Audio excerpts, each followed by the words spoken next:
দেখুন, আপনি একজন মুসলিম হয়ে এই 3টা প্রশ্নের উত্তর দিতে পারেন কিনা। প্রশ্ন 1, হযরত মুহাম্মদ সাল্লাল্লাহু আলাইহি ওয়াসাল্লামের প্রথম স্ত্রীর নাম কি ছিল?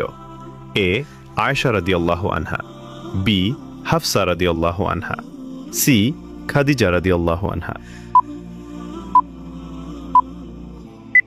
সঠিক উত্তরটি হবে অপশন সি, খাদিজা রাদিয়াল্লাহু আনহা। প্রশ্ন 2, হযরত মুহাম্মদ সাল্লাল্লাহু আলাইহি ওয়াসাল্লামের কয়টি কন্যা ছিল? এ 2টি, বি 4টি, সি 6টি। সঠিক উত্তরটি হবে অপশন বি, 4টি। প্রশ্ন 3, হযরত মুহাম্মদ সাল্লাল্লাহু আলাইহি ওয়াসাল্লাম কোন মসজিদে সমাধিস্থ আছেন? এ মসজিদুল হারাম, বি মসজিদে কুবা, সি মসজিদে নববী।